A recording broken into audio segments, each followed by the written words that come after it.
BookTube, it's Jackie. How's it going? If you're new to me and it's the first time you're seeing my face, hello, what's up? My name's Jackie. I sit on my floor and I talk about books. So I hope that's why you're here, because that's what's going to be happening today. But if you're not new to me, thank you for always tuning in and choosing to support me. I really appreciate it. So as you can see from today, I have my weekly wrap up, and this is week 40, which includes the days from October 1st through October 7th and all my reading shenanigans in between that time frame. And yes, I know this is coming to you hella late. I'm fully aware of that. I know I dropped the ball. So, but I wanted to get it out to you because I did read a lot in that week and I didn't want to do like a 3-week wrap up. So you still will see the individual weeks. They're just not up at the right time. So this was my first week of October and what I read. So if you'd like to find out what I read at the beginning of the month, grab yourself a drink, have yourself a seat. Let's get talking some books. Okay. So week 40, October 1st through October 7th, while back, but I still remember everything that I read and I want to talk about it because I had some good stuff. So the first book I completed was Kinky Wolf by A.D. Award, and I gave this 3 stars. This is the 3rd installment to the Alpha Wolves Want Curves series. It is a shifter romance, paranormal wolf shifter romance, and it displays graphic sexual content, threatened sexual assault, minor BDSM kind of fantasies, and we also feature a second chance trope in this as well. So a little bit about this book. We follow Nico Troika. The first 2 installments follow the other 2 brothers. This is the 3rd brother, but he is the eldest brother. He was the original alpha, but then he left to go to Russia to work for the Tsar, which is like the king of all the fucking alphas. And for the first 2 installments, we believe that he was the reason that the Tsar fell. He turned and he assassinated him. So that's what we believe in for the first 2 installments until we get to this one. And he is back, but he is no longer the alpha that he once was. He has lost the ability to call his wolf. He can feel it, but he has nothing to pull forward. He knows it's there, but he can't bring him out. He just can't. We also feature Zara, who is the sister to our heroine from the second novel, Hungry Wolf. Yes, Hungry Wolf. I had to think back for a second. Hold up. She had the really fucked up weird name that I still don't remember very well. It starts with an H. It's like Heli. Yeah, Heli. Healy, Heli. That was her fucking name. But this is Zara, her sister, who was kidnapped, who had been kidnapped in those books. So we are bringing in 2 parties that we've already encountered, but we don't really know anything about because shit's gone down with them, but never on page. It's just, hearsay and backstory. Now, Zara believes that she is losing her mind. She is seeing things that she knows are crazy. And so she is starting to trying to figure out what is real and what is fiction. Except the thing is, Zara's not actually nuts. She has received psychic abilities because of their one-time earlier hookup. Because apparently, back when Daddy was in charge of the 3 boys, he was ruled with an iron fist that you are not to bite a human. You're not to mate with them and bite them and give a mate's bite. But none of these fucking boys fucking listened to him, including his eldest, because he sure as shit did. And getting a mate's bite, you get some cool wolfy powers. You might transform, you might become a psychic, all this other stuff. Well, Zara got the psychic ability, but she got it so young and nobody knew this fucking happened. She thought she was going fucking batshit.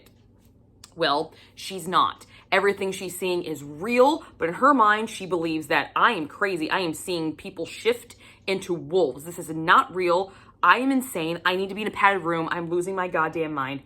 But she's actually not. So that was really fun to experience in this book. Now, Nico and Zara find each other again, and they realize that they need each other to figure out her mental stability and how to bring about his wolf to end this coming bigger storyline that has been extended through into this installment from the first 2 books. So that's where we're sitting at with this one. What worked? The continuity in this installment. I was given just enough from the previous 2 installments that I did not at any point in time have to go and look those back up, because AD Award does a really good job of giving you just what you need. It's not info dumped. It is periodically spaced throughout the book, so that's really nice. I hate when authors info dump in the beginning. So fucking annoying. It's like, just give me a goddamn outline and let me move on. Don't info dump on me. Just give me an outline if you're gonna fucking do that. But she's weaved it in very, very nicely. I thought that was great. Fantastic. So continuity is there. The representation of Zara's tortured mind. I really enjoyed this because this is the first time I've read a Ward writing kind of some mental health issues. And it always intrigues me how authors write it because it's very different for everybody. Either it's very, very realistic compared to people who suffer this, or it's so outlandish and so out there that it's obviously there's something going on. And in this case, it was kind of over the top out there, like the very stereotypical psychic readings where she kind of just like does the raven things, like what? Everything's going around, but she's just staring off into space and like she'd be killed in an instant. Kind of the that's so raven, kind of the mental stare. I enjoy that she decided to go over the top and not so authentic with the mental health representation. Also, because the girl thought she was crazy for seeing this stuff, even though it was actually real. I thought that was a really fun, unique twist to throw on it. It's like, well, in any other world, you would be correct that you're going insane, but you're actually not. We really do transform into furry wolves. Party. So you're fine. You're fine. You just do the raven stare. It's kind of weird. But yeah, I really enjoyed that. And I like the fact they constantly had her second guessing everything because she does not realize that this is a power. She thinks it's literally her mind going. So when it comes about, she is second guessing everything that she's seeing, including her visions, even when it's been brought to her attention that these are visions. She's not losing her mind. She's not crazy. Now she's second guessing because she doesn't actually understand. She's gone years of not understanding what to do with these. And so now she's like, what the fuck? I loved it. I really, really enjoyed that representation. I thought it was well done, especially for the length of this book. I thought it was impactful. I enjoyed it. The pace of the story. I read this in one sitting. I read this October 1st. I started it and finished it October 1st.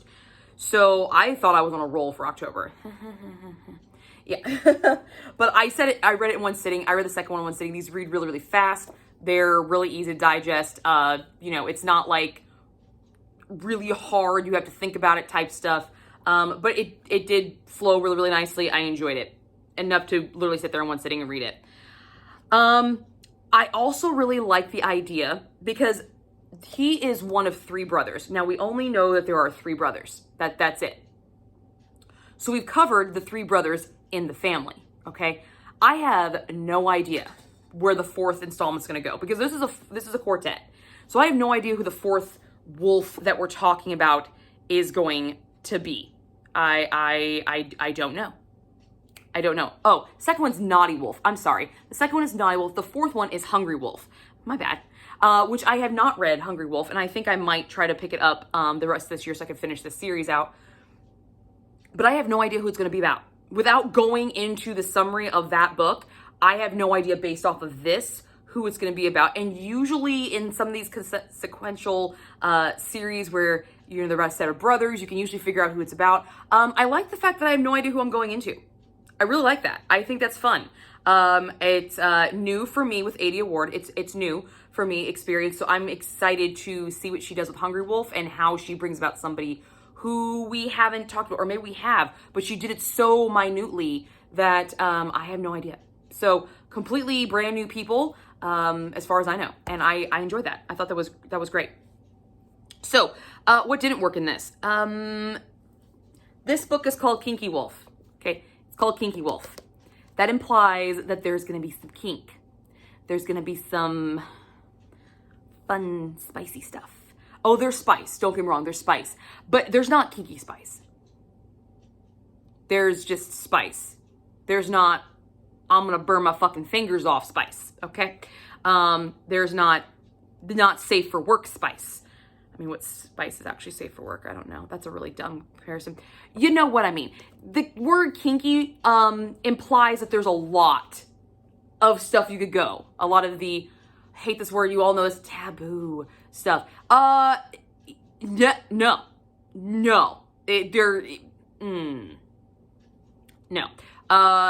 Misleading. Misleading. There is some imagined kink. So we have Nico, who has been experienced into the BDSM lifestyle while he was under the czar. And you hear about stuff in the past. Very minimal, very minor. And you see in his head what he'd like to do with Zara. And that sounds really fun. Got some chair action, we got some rope action, we got some slap and tickle action, we got some fun stuff, we got some toys, we got some stuff that you like to do. When he actually gets her, we get none of that. We get some vanilla shit. No. Excuse the fuck out of you. No. No. I was misled. I was very unhappy about that. That's what actually knocked off a whole star for me. For this book, because I was going to give this one 4 stars because of the pacing of the novel, because I really was actually engrossed in it the entire time of me sitting there reading it. I didn't realize I was done. When I was done, I didn't realize I had literally sat there in one sitting to read it. I was that engrossed in it. And so I was like, oh, this would be a 4-star, but it lacked anything actually kinky. And I'm not talking about like, because of some of the stuff I read, which is kind of dark and twisted. And there's a lot of kink in a lot of stuff I read. I mean, you guys have seen it, you know. Check out any number of my BDSM book reviews. I like the BDSM books. I do. I like them. It's not because I have a high threshold for it. There's really nothing. It's all imagined scenarios. It's not actually fucking real. And that sucked. That sucked hardcore. I was not happy about that. That was depressing. That was depressing because Naughty Wolf had a FTD bank scene that was out of this fucking world last year. And there was none of that in this. None. I was like, well, damn, that sucks. The chemistry between, I can't remember his name, Nico. Sorry. Between Nico and Zara, it felt the weakest of the 3 so far. It really did. And it should have been the strongest because they have prior history. We didn't get a lot of the prior history, really. I feel like if we would have seen more of the prior history, maybe like the original marking scene, like flashback to it, dope. That would have been awesome, but it wasn't included. It was just verbalized and implied to. Again, one of those implied, really fun scenes that I didn't actually fucking see. But the chemistry between them it wasn't strong enough. It just wasn't strong enough for the amount of time that these two had together, given the author's parameters. The other couples, the first one, they grew up with each other, and one was a bartender and the other one went to the bar, and she was a librarian, and he was now the head alpha. After his dad passed away, he was the middle, and he became alpha, which is fine, but they had more chemistry. Really shitty dirty talk, which was really sad. The second one, they were just a fucking, friends with benefits situation. And they still had better fucking chemistry than this couple did. The chemistry was lacking in this immensely compared to the other two. Compared to other books, no, it was probably fine. But compared to the chemistry that Award gave us in the other 2 installments in this series, which are his relatives, lacked immensely. It did not even equal them. It was this. So that was really, really depressing.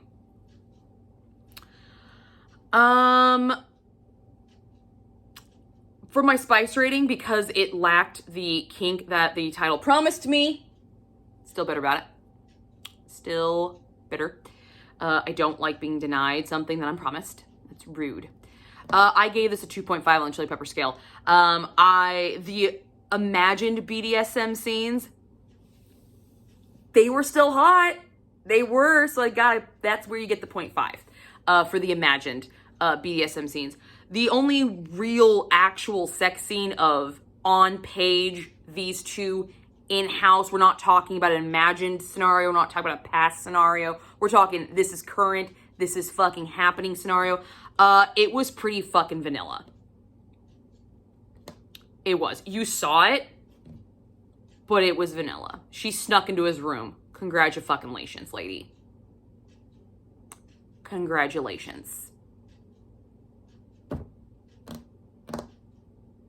Moving on.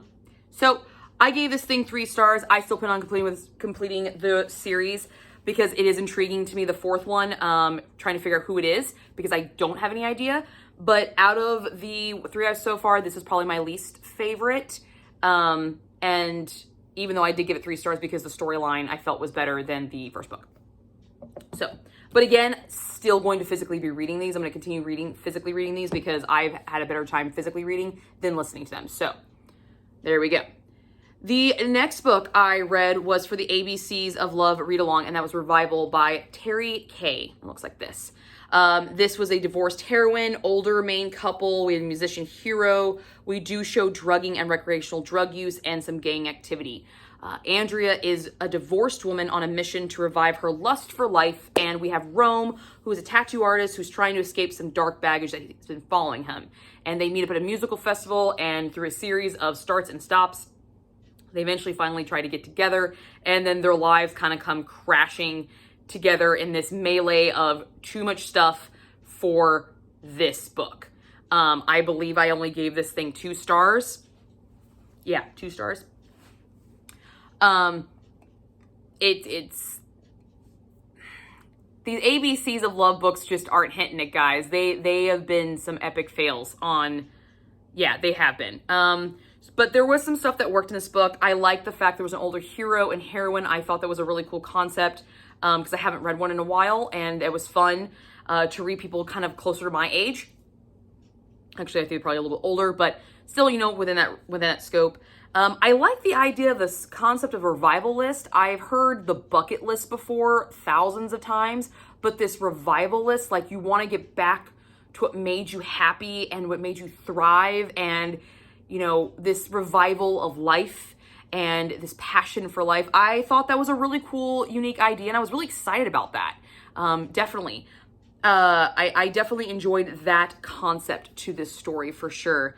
And this idea, overarching concept of wanting to feel young again. There's a lot of scenarios in the story that remind me of, you know, myself when I'm trying to feel like I'm young again. And I'm very, very quickly reminded that I cannot do half the stuff I did when I was in my 20s.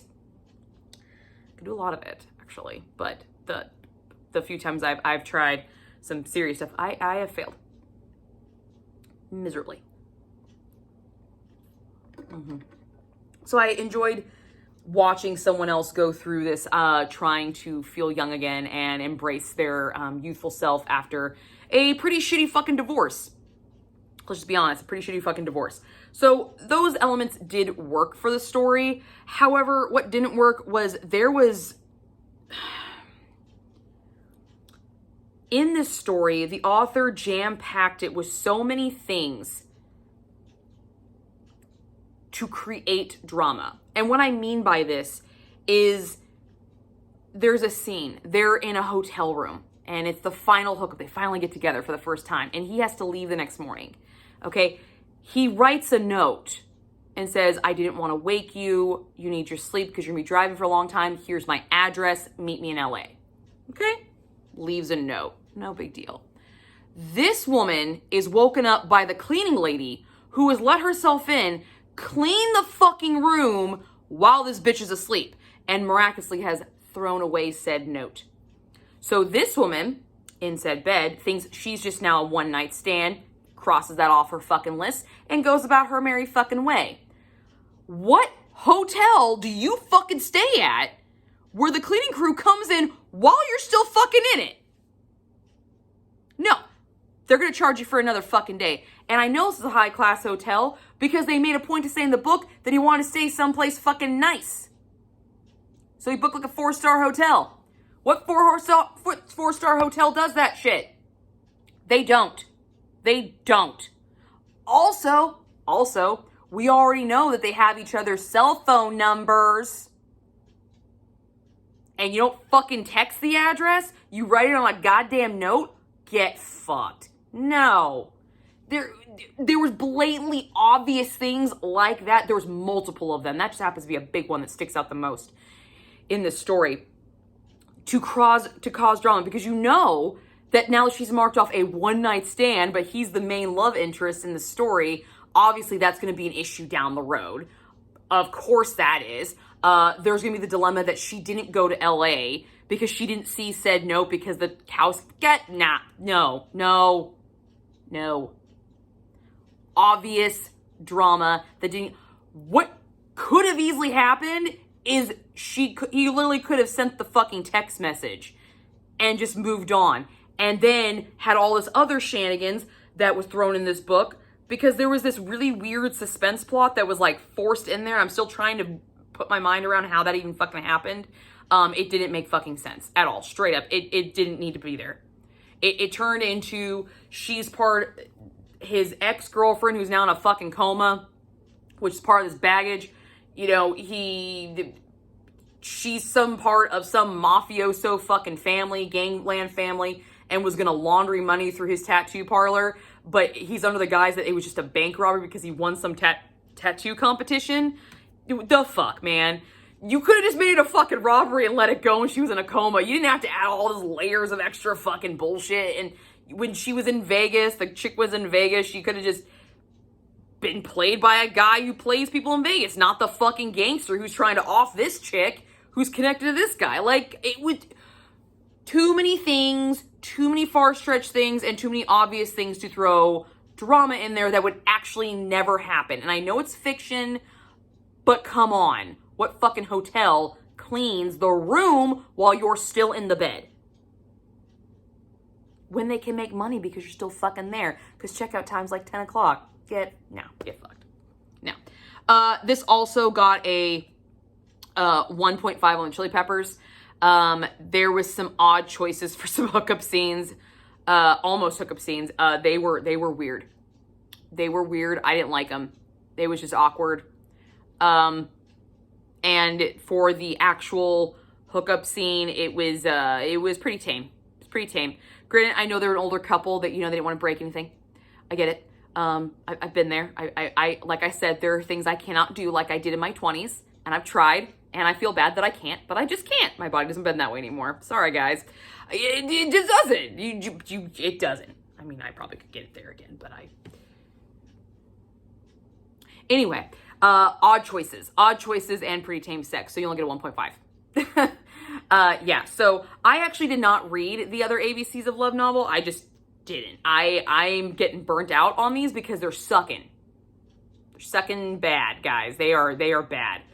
I feel like a lot of these are just throwaway books, and it's kind of depressing because I'm being opened up to all these new authors, and if this is what I'm basing your work off of, I kind of feel bad because it's not a good representation of a lot of authors' work. I feel like a lot of these authors are probably better writers, and they just did a throwaway to be part of this, and I feel kind of bad. I feel sort of bad about it. So yeah, that's where I'm at with that. But the third book I read 3 books in a week, guys. Yeah, holy crap. Right? Yeah, I know. So that's why I had to do a whole video. Was Making the Play by Abby Glines. This is the 5th installment to the 5th Field Party series. Yeah. Always fun time. We show interracial dating in this one, and we have clear-cut racism. There is no hiding this shit, okay? It's clear-cut, obvious, clear as day. Racial slurs, racism is in this book. And we also have a deaf heroine, which was really dope as well. So, quick summary, we follow Riker and Aurora in this installment. Riker is Nash's cousin from the previous installment, and Aurora is Hunter's deaf twin sister. Hunter is the new QB after... I can't remember what the other guy's name was. Holy shit. I can't remember. Boo. The one from Under the Lights. Or no, Until Friday Night for the first installment. That one. When he left, Hunter's the one that took over as the QB. And this is his twin sister who has come in the picture to live with him and his dad. When mom and dad divorced, they split the twins up. Yeah, split the twins up. So, odd choice there. But Riker sees Aurora, and Aurora is deaf. but she can read lips really, really well. She's very attuned to reading lips, and she can speak, but she's very cautious of her volume because she has no way of controlling her volume, at least very well. So she tends to be too loud for the hearing people. So she chooses not to, and she only uses her voice with people she feels very, very comfortable with. But when Riker sees her on the second day of school, he is just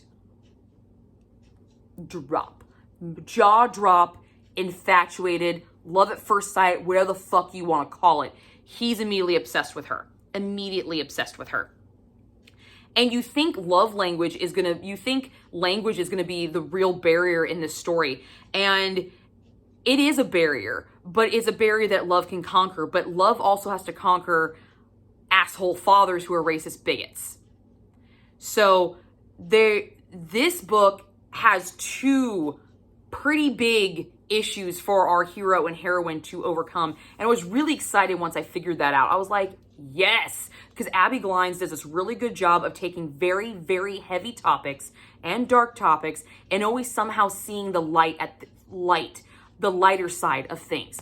She does a very good job of focusing your attention on seeing the silver lining, trying to stay positive at all times while dealing with all this heinous shit. And in a world where there's a lot of negative shit in the world, sometimes it's nice to have someone try to focus you on positive things.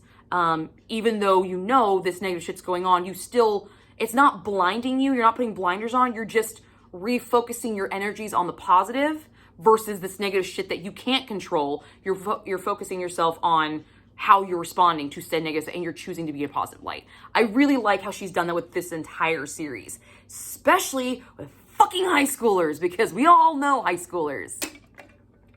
Everything sucks. You were all there once. We were all guilty of it. Just as bad. Okay. So what worked?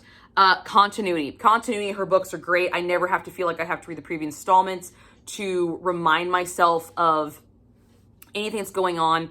We did get to see Nash and Tallulah again. They're doing great, and I love it. I liked them in the previous installment. I had a really good time with them. So I was happy to see them. And they played a fairly decent large part in the story. Tallulah actually befriends Aurora and knows sign language. So she does have someone that she can immediately communicate with right off the bat. So I enjoyed that. I thought that was great. And it was completely justifiable why she would know sign language, because she works at a facility for young children and some of them were deaf. So she learned how to speak sign language to include them. And I thought that was great. The reason it just was a random thing that she knew how to do. She genuinely knew how to do it, and it was brought to the attention of why she did it. And it just added more layers to her as a character from the previous installment and further strengthened why she would befriend Aurora and do the things she does throughout this story, because that's just who she is as a person. So I really enjoyed that continuity factor and giving us more info about Nash and Tallulah. I love one of the big ideas in the story of that one person can cause a change in you and how you struggle to overcome previous conceptions. So Riker is kind of a playboy. All right, he's kind of a playboy. He's known for having a new girl every single week, and literally the weekend before he sees Aurora, he is bumping uglies with the school bicycle. All right, let's just be honest, okay? Let's just be honest. That's who she is. That's how she's played out in the story, okay? And she's not ashamed about it. So you go you. But there's no actual real emotion there, and he knows it, so he stops it. He's like, this doesn't mean anything to me. At this point, he already realizes that a lot of this is empty and vacant, and he wants more. There's a moment in everybody's life where playing the field, sowing your wild oats, having a good fucking time isn't enough anymore. It's gotta mean something. And in this story, this is when Riker realizes he wants more than just a fucking quick fuck. You know, he wants more.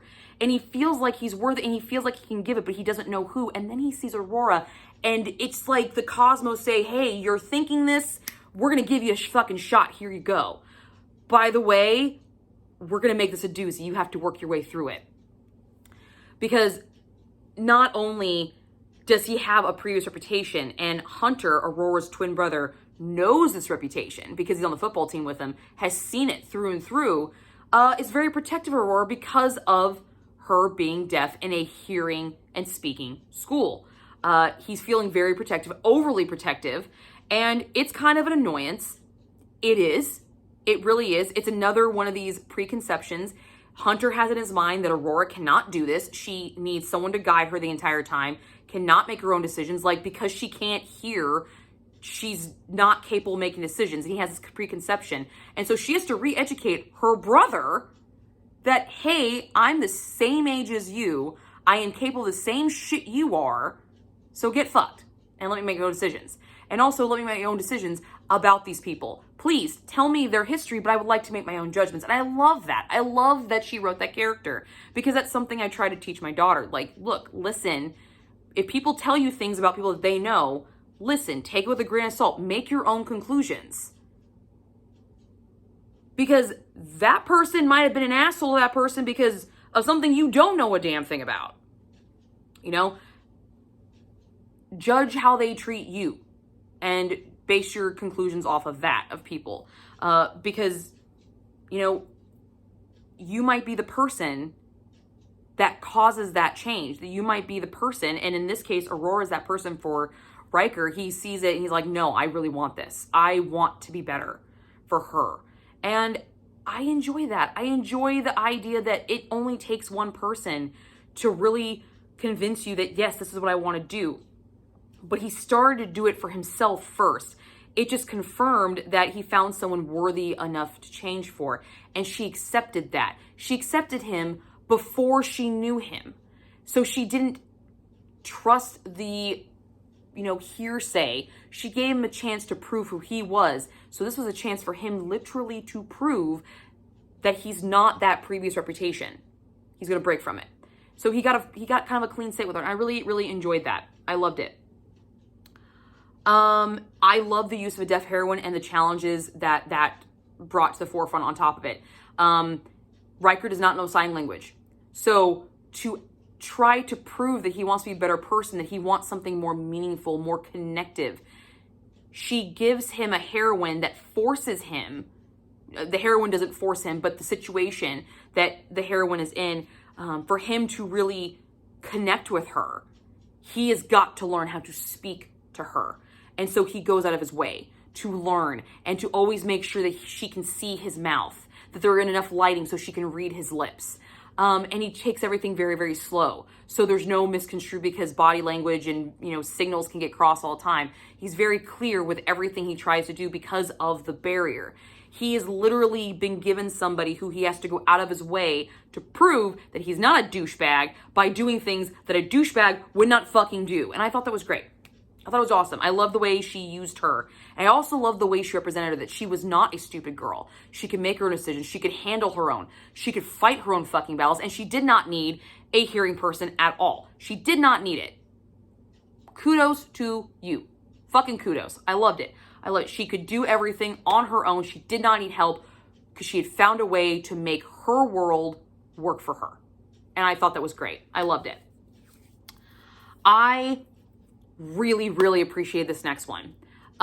So I don't have trigger. Words do not trigger me. Bad words, name calling, all that stuff does not trigger me. But there are some words in the English language that there's really no fucking reason to say. There's just not. Okay? Society has given this word enough power that it immediately incites something. And when I found out that there was a racist element in the story with the father being a racist and Riker being a black man, I was waiting for the drop. I was waiting for it. I was like, let me just prep myself, and it was never used. And we all know the fucking word I'm talking about. I don't need to fucking say it. It was not used. It was implied, but it was never used. Why? Because she had a deaf heroine. And when it was going to get said, we went directly into her point of view, and she read the word. She's like, I'm pretty sure I just read that word. I can't believe my father would say that about somebody. How cruel, and all this other stuff. So I really liked the way Abby Glines incorporated the racist elements in this story without taking the obvious fucking route. thought that was awesome, and I appreciate it, because the obvious route, yes. Is it going to be the most clear cut? Is it going to be the most shock value? Is it going to piss enough people off? Fuck yes, it is. It's going to piss people off, okay? It pisses off a lot of fucking people. And she didn't take it. What she did is she used her skill set as a writer to incorporate it and these other racial elements and never actually have to use the word. And I thought that was brilliant. I applauded her for that, because I didn't really fucking feel like reading it. Let's just be honest. I don't have triggers, but I don't really fucking want to deal with it.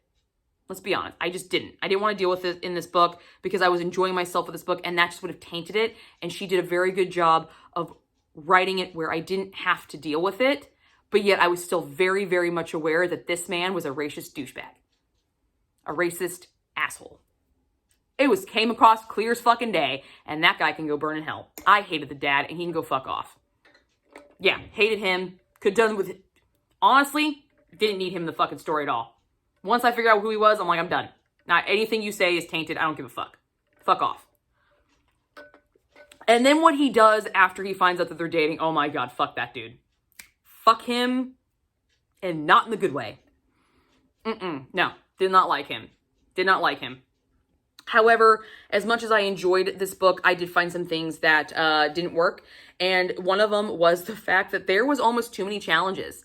So she has a racial challenge. She has an interracial dating where the father of the heroine, who is white, is a racist. And his white daughter is dating a black man. Okay. That in and of itself is drama-filled. Okay? It is. But then you're going to make the daughter also deaf, which adds a language barrier. Did it work? Yes, it did, but it almost didn't. Because it was almost too much, because my mind is over here pissed off about this fucking element, and then I'm pained and tortured because of this element, and then you have like this back and forth. It almost got to be too much. I was like, I almost wish she would have chosen one. And then you also have the element that Hunter is super overprotective of his sister, and you also have the changing of a whole personality. There was just a lot of big things, big concepts to handle in this book, and she usually has two big concepts, but for some reason I feel like these two they might have been just a little too much to be put together. And maybe if it had been longer, maybe if I had more time, this is about the same size as all the other books. It's 310 pages. But I feel like maybe if this had been one of the longer installments, it might not have felt so compacted and rushed. Some of the more fine nuances of building their relationship and really seeing the strengthening of their language, aside from sign language, the language they're creating between each other. I